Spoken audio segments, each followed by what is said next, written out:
Bonjour, je suis Maurice Gildas Séguin, étudiant en DSS à l'Université de Montagne. Je vous présente aujourd'hui Chamilo, qui est un système de gestion d'apprentissage en e-learning. Cette présentation portera premièrement sur la création d'un cours en imagerie médicale. Ensuite, vous montrer les fonctionnalités de Chamilo à travers la création de ce cours. Ensuite, vous montrer une simulation de comment est-ce qu'on crée un exercice. Ensuite, la valeur ajoutée de Chamilo. Enfin, les avantages et les inconvénients. Sans plus tarder, nous allons, une fois que nous avons installé le logiciel Chamilo, on va venir sur créer un cours.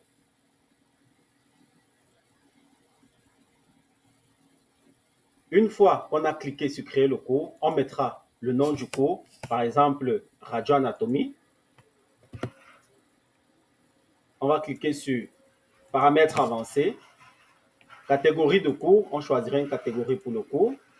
Le code du cours, on peut mettre IMN 234. On crée le cours.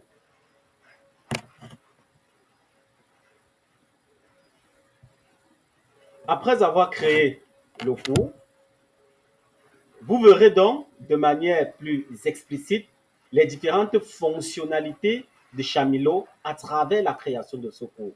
Vous pouvez voir comment, une fois qu'on a créé le cours, la description du cours, comment entrer les objectifs du cours, les modèles d'évaluation du cours, déposer le contenu du cours, mettre les documents à l'intérieur, les différents parcours, les liens pour ajouter d'autres les lectures facultatives, les exercices formatifs et sommatifs, les alertes, calendrier de notes pour suivre les notes des étudiants. Et en fait, il y a plusieurs fonctionnalités qu'on peut bien utiliser avec Chamilo à travers ce cours.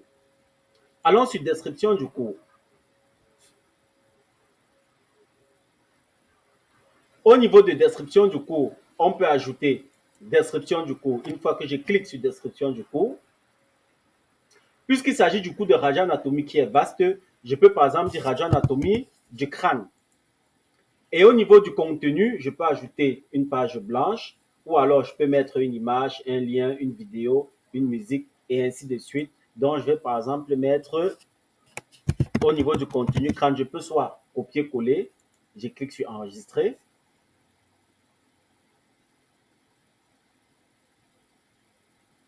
Par la suite, je peux arriver, il y a plusieurs autres fonctionnalités, les objectifs du cours. On peut mettre également les objectifs du cours. Je clique sur objectif du cours.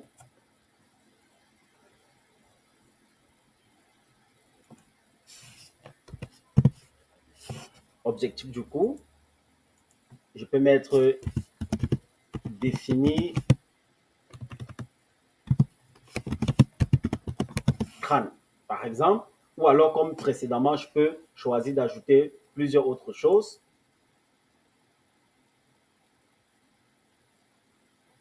Ensuite, il y a plusieurs options. On ne va pas parcourir toutes ces options. Mais l'élément important, c'est je viens ajouter, par exemple, le support de cours.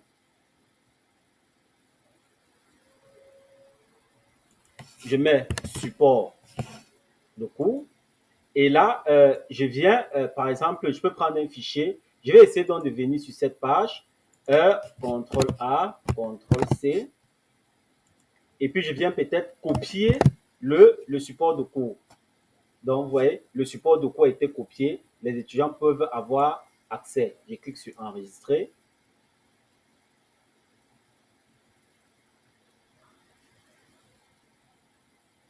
Ensuite, puisqu'il s'agit d'une unité d'enseignement d'un cours et les étudiants, par exemple, verront d'entrée de jeu sur comment est-ce que le cours sera évalué dans les différents modes d'évaluation. Par exemple, la façon que les étudiants vont être évalués, autant pour moi. Par exemple, on peut dire en premier tiret, les fautes seront considérées.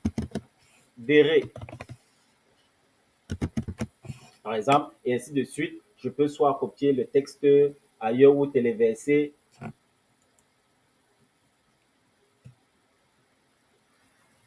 Après que je l'ai enregistré, je peux donc sortir de cette page.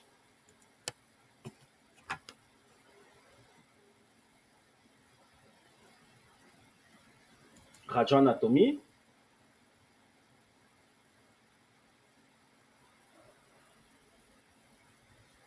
Une fois que j'ai cliqué sur radioanatomie, je vais maintenant venir vous montrer sur comment est-ce qu'on crée un exercice.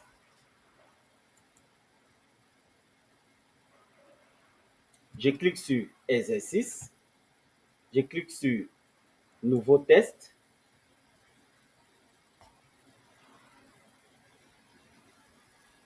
Par exemple, formatif, clique sur paramètres. Au niveau de paramètres, ce qui attire, je peux faire un feedback. Je choisis à la fin du test ou pas de feedback, puisqu'il s'agit de faire, chercher un logiciel d'apprentissage interactif. Donc, je peux choisir faire un feedback.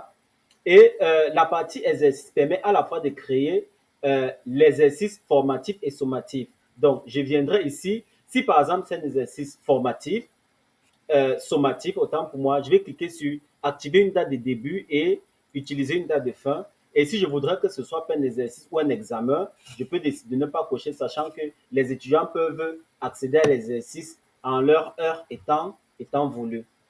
Je mets le seuil de passage, par exemple, de 50%. Un mot de fin, merci, et poursuivre avec les questions. Donc, ici, j'ai créé l'exercice. Là, maintenant, je viens sur poursuivre avec les questions, la création des questions. OK.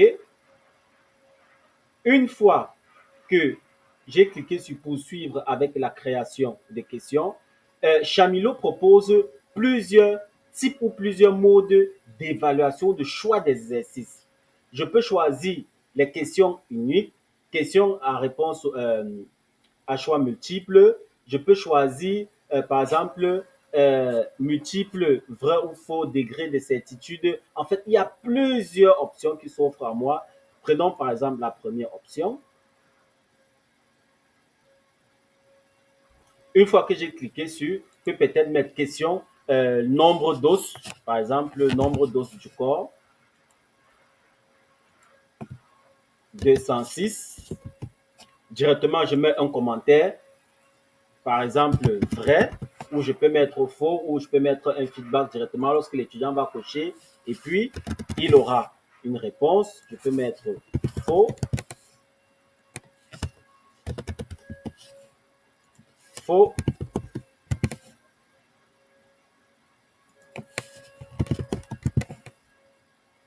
faux.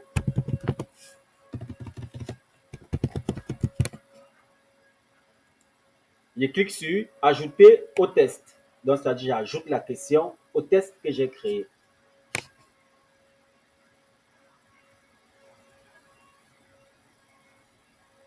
Donc, la question est là. Donc, ainsi de suite, je peux donc parcourir, ainsi de suite choisir les questions pour le mode d'évaluation. Une fois que cette partie vous a été présentée, je viens cliquer sur mes cours,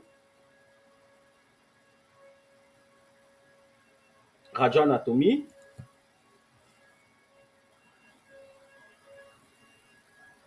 Je voudrais par exemple ajouter les lectures facultatives ou les lectures obligatoires à travers un lien. Je clique sur lien,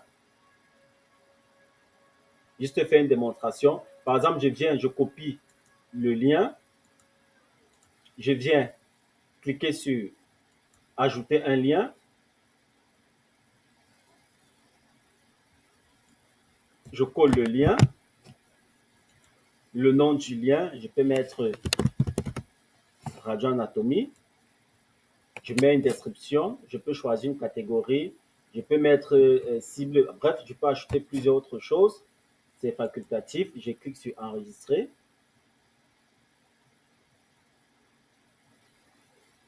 Après avoir cliqué sur enregistrer, vous voyez, le lien est apparu. Donc, si je clique sur radioanatomie, vous verrez, ça va aller m'ouvrir directement cette page qui est là. Vous voyez que c'est similaire à l'autre que j'avais copié. Donc, c'est un peu ça. Par la suite, je vais vous montrer, on clique sur réseau social. Ici, c'est pour faire l'interaction avec les étudiants. Par exemple, j'écris, je mets ajouter un fichier en radioanatomie. Je choisis ce fichier. Je publie le post.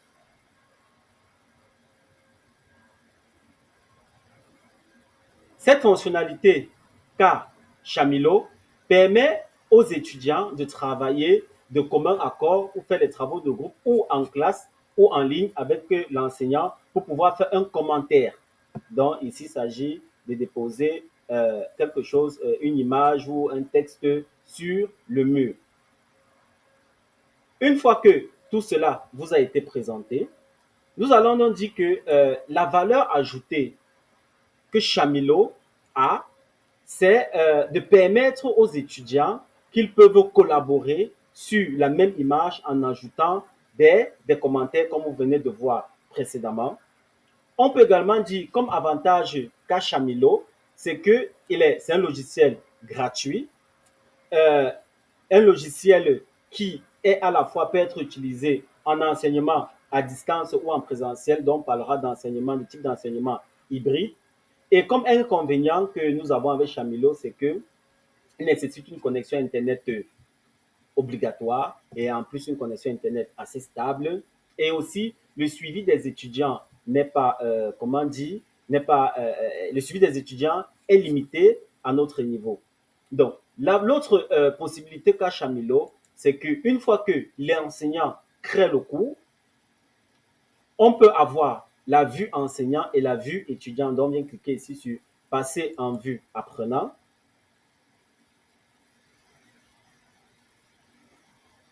Donc, ça, c'est ce que l'apprenant va voir. Il pourra entrer dans le groupe, faire naviguer et passer en vue professeur. On vient cliquer là sur passer en vue professeur.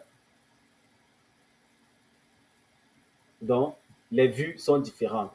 Donc, je vous remercie d'avoir suivi cette capsule vidéo sur la présentation du logiciel Chamilo.